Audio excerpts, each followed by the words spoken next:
Good talk about top bracing a little more. In the other video, we looked at a dreadnought shape and we talked about how it had a lot of kind of beefy bracing on it. And a group of us were at Martin yesterday, which doesn't matter because you're not watching this now. But anyway, yesterday we went to Martin and in the display case, we saw this parlor guitar sitting there. And it really struck our eye, like, wait a minute, not only is that parlor, but look at how it's braced differently than that dreadnought bracing, like we looked at in the other video. And it got us thinking, and then we remembered that we do have this template, and this is from LMI, for bracing a parlor guitar. So if we compare this to the dreadnought one, it has a lot of the same features. So if we look at our color chart, you can kind of see. So the names would all be the same, so the color coding still is relevant, but instead 2 fan braces or finger braces on each side, there's 1 on each side. Instead 2 tone arms, there's 1, which we mentioned before that sometimes you only have 1. So this would be an example, obviously, of how you can brace your top for your parlor guitar.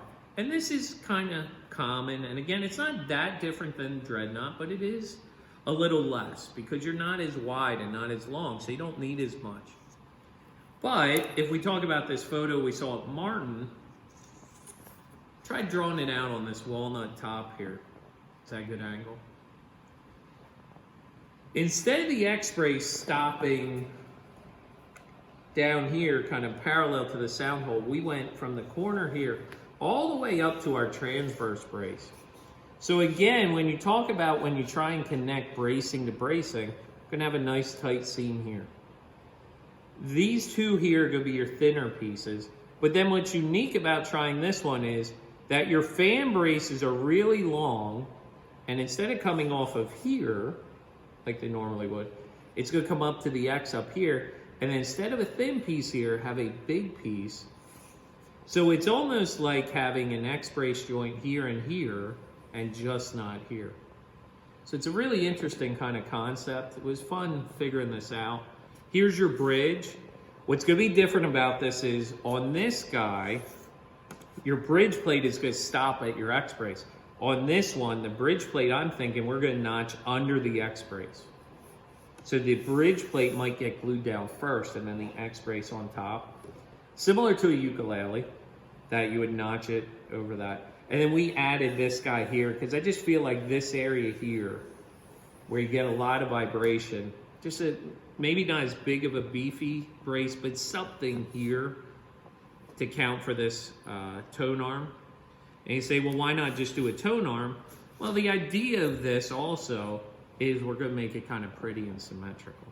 So you could do this pattern and just have a tone arm coming off of it.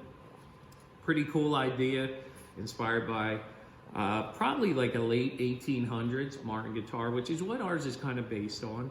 Late 1800s, early 19, before the advent of the dreadnought. Transverse brace up here, I mentioned. You have your top plate up here, which again is that real thin one. So a lot of the same terminology, but maybe how you go about it is a little bit different. As we mentioned in the other video, you have a ton of options how you brace your top. You can see how we went from the dreadnought to this. Again, you could try and play around with Taylor V bracing if you want. You could do lattice bracing.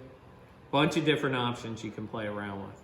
But I think on this guy, we're gonna try this. So maybe later in this video or in another one, we'll see how this looks with the bracing on it.